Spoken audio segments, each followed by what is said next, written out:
कुंभ राशि के मेरे मित्रों, नमस्कार। यह वीडियो हमने खास तौर पर कुंभ राशि के लिए बनाया है, जिसमें हमने साल 2023 का वार्षिक राशिफल बताया है। हमें प्लीज सब्सक्राइब जरूर कीजिए। हमने इसे बनाते हुए यह ध्यान रखा है कि वर्ष 2023 के दौरान विभिन्न ग्रहों का विशेष गोचर आपके ऊपर किस प्रकार का प्रभाव डालेगा और ग्रहों की चाल आपको कैसे प्रभावित करेगी। तो आइए अब आपकी जिज्ञासा को और ज्यादा नहीं बढ़ाते हैं और बताते हैं वर्ष 2023 का कुंभ राशि का वार्षिक राशिफल आपको क्या क्या बताने जा रहा है। कुंभ राशि के स्वामी ग्रह शनिदेव महाराज जी, जो कि वर्ष की शुरुआत में अपनी राशि के द्वादश भाव में अपने ही अन्य राशि मकर के शुक्र के साथ युति संबंध में होंगे। इस कारण से बहुत लंबे समय से आपकी साढ़े सती का प्रथम चरण चल रहा है और आपके ऊपर इसका प्रभाव पड़ रहा है। कुंभ राशि 2023 के अनुसार यहाँ शनिदेव जी वर्ष की शुरुआती महीने में अर्थात 17 जनवरी 2023 को मकर राशि से निकलकर अपनी राशि में प्रवेश करेंगे और पूरे वर्ष अपनी ही राशि में बने रहेंगे।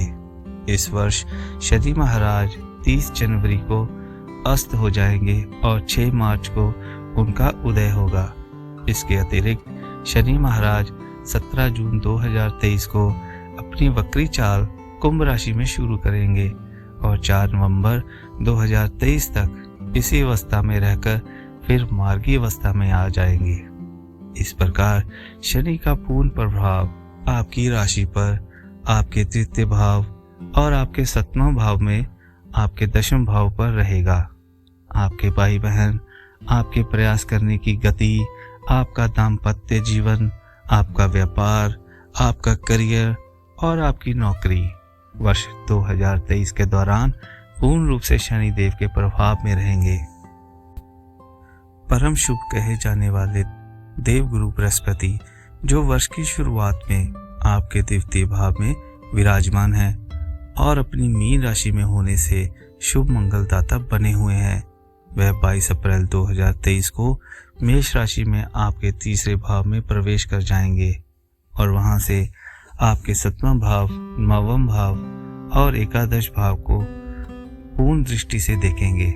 इस प्रकार शनि और बृहस्पति के दोहरे गोचर के कारण आपका तृतीय भाव और 7वां भाव विशेष रूप से प्रभावित होगा और 22 अप्रैल तक 10वें भाव की खास तौर पर प्रभावित दिखाई देगा। राहु और केतु, जो अपनी विशेष चाल और प्रभाव के लिए जाने जाते हैं, वर्ष की शुरुआत में आपके तीसरे एवं 9वें भाव में होंगे, लेकिन 30 अक्टूबर को राहु आपके द्वितीय भाव में मीन राशि में और केतु कन्या राशि में अपने 8वें भाव में प्रवेश कर जाएंगे। जब देवगुरु बृहस्पति अप्रैल के महीने में आपके तीसरे भाव में गोचर करेंगे, उसी समय सूर्य और राहु भी वहां पर मौजूद होंगे तथा मई से अगस्त के बीच गुरु चांडाल दोष का प्रभाव भी तीसरे भाव में देखने को मिलेगा। इस प्रकार यह वर्ष कुछ उथल पुथल से भरा रहेगा।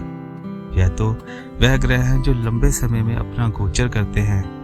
इसके अतिरिक्त अन्य ग्रह जैसे कि सूर्य देव, बुध देव, शुक्र देव और मंगल महाराज भी समय समय पर अपना गोचर करके विभिन्न राशियों पर प्रभाव डालेंगे। आपकी राशि पर भी शुभाशुभ प्रभाव पड़ेगा। आपके लिए कुंभ राशि के अनुसार जनवरी का महीना शारीरिक तौर पर कुछ कमजोर रहेगा, खर्चों में बढ़ोतरी बनी रहेगी और थोड़ा सा मानसिक तनाव होगा। काम को लेकर आप काफी दबाव महसूस करेंगे और धन की स्थिति को सुधारने का पर आपका फोकस रहेगा। घर परिवार में शुभ कार्य संपन्न हो सकते हैं।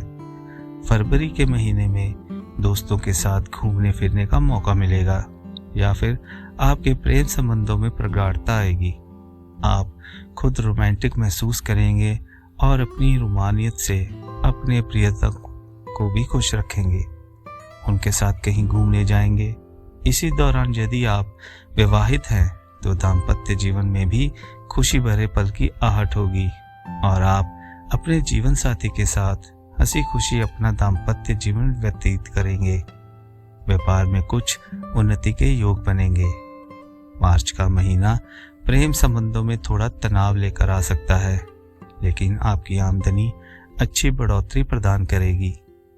आपकी योजनाएं फलीभूत होंगी, लेकिन स्वास्थ्य समस्याएं परेशान कर सकती हैं। इस दौरान लंबे समय से चले आ रहे खर्चों में कमी देखने को मिलेगी।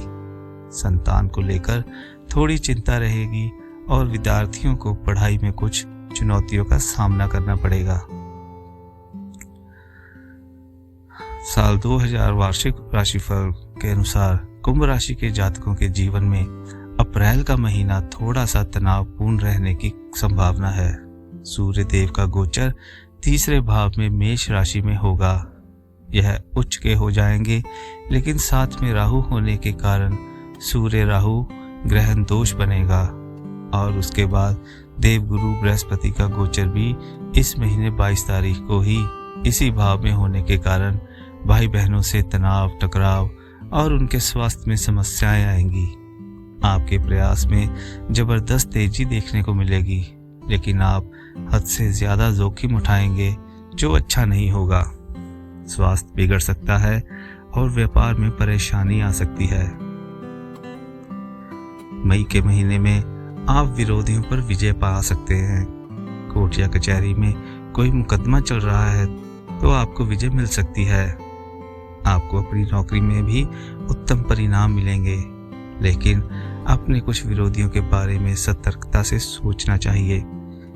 इस दौरान किसी भी तरह का कर्ज लेने से बचें। जून के महीने में विवाहोत्तर संबंधों से बचने की कोशिश करें। अफेयर ना करें, क्योंकि इससे आपका दाम्पत्य जीवन तनावपूर्ण हो सकता है।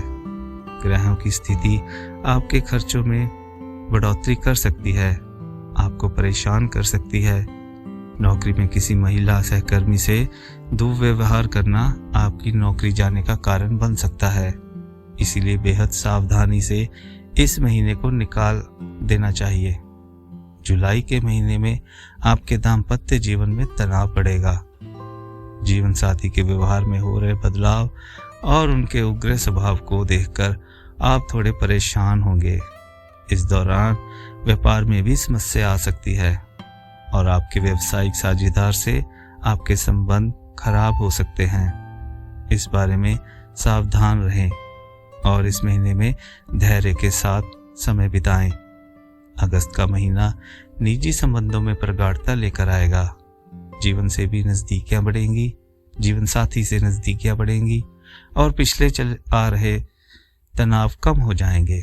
आपके रिश्तों में रोमांस के भी योग बनेंगे। व्यापार में चल रही समस्याओं को दूर करने में आप काफी हद तक सफल रहेंगे। सितंबर का महीना आपके जीवन में किसी खास व्यक्ति की दस्तक देने वाला महीना साबित होगा। यदि आप अभी तक अकेले हैं तो इस दौरान जीवन में प्यार की आहट हो सकती है। आर्थिक रूप से इस दौरान कुछ कमजोरी महसूस होगी और धन हानि की संभावना भी बनी रहेगी। अक्टूबर का महीना समस्याओं में कमी लेकर आएगा। लंबी यात्रा करने के योग्य बनेंगे। धार्मिक यात्राएं भी करेंगे और कुछ व्यवसाय की यात्राओं पर भी योग बनेंगे। व्यवसाय में महत्वपूर्ण मुनाफे के लिए सौदे प्राप्त होंगे। व्यवसाय अच्छा चलेगा। कुछ नए लोगों से संपर्क भी स्थापित होगा। विद्यार्थियों को शिक्षा में अच्छे परिणाम प्राप्त होंगे और मान सम्मान बढ़ेगा। पिताजी को स्वास्थ्य खराब हो सकता है, इसका ध्यान रखना चाहिए। नवंबर के महीने में दाम्पत्य जीवन में खुशहाली आएगी और रिश्तों में चल रहे तनाव भी कम होंगे। आपकी सोचने समझने की शक्ति मजबूत होगी। आप अत्यंत जोखिम लेने की प्रवृत्ति से बाहर निकलेंगे। पारिवारिक जीवन में थोड़ा सा सामंजस्य स्थापित करना होगा। धार्मिक गतिविधियों में बढ़ चढ़कर हिस्सा लेंगे। भाई बहनों को भी स्वास्थ्य में लाभ पहुंचेगा। दिसंबर का महीना आपको अपने रिश्तों में आगे बढ़ चढ़कर सोचने का मौका देगा। आपकी आर्थिक स्थिति प्रगाढ़ होगी और एक से ज्यादा माध्यम से आपके पास धन प्राप्त होगा, इसके योग बनेंगे। प्रेम संबंध भी इस दौरान थोड़ी सी परेशानियों के बाद अच्छे परिणाम देने लगेगा और आप अपने प्रियतम से और निकटता में आ जाएंगे। साथ ही कहीं लंबी दूरी पर घूमने जाने का योग भी बन सकता है। पारिवारिक जीवन भी खुशहाल रहेगा और आपकी समृद्धि बढ़ेगी तथा स्वास्थ्य समस्याओं में कमी आएगी। यह था आपका 2023 का वार्षिक राशिफल। तो चलिए दोस्तों, आगे चलते हैं और आपको कुछ उपाय बताते हैं जो आप घर में रहकर ही कर सकते हैं और इससे आपको बहुत ही अच्छे फल मिलेंगे। कृपया इसको जरूर कीजिए। आपको शनिदेव जी का बीज मंत्र का जाप करना चाहिए। शनिवार के दिन काले चने का प्रसाद बनाकर गरीबों में बांटना चाहिए। शनिवार के दिन हनुमान चालीसा का पाठ भी करें। शनिवार के दिन शमी वृक्ष के नीचे एक सरसों के तेल का दीपक जलाना बहुत ही शुभ रहेगा आपके लिए। यदि आपके ऊपर आर्थिक बोझ बढ़ रहा है तो शुक्रवार के दिन सुक्ता का पाठ करें। गरीबों और कुष्ठ रोगियों को मुफ्त में दवाई बांटें और उनकी सेवा करें। अगर किसी विशेष समस्या से पीड़ित हैं तो शनिवार के दिन बजरंग बाण का पाठ अवश्य करें और सुंदरकांड भी करते रहें। इससे आपकी समस्याओं के हल हो जाएंगे। धन्यवाद।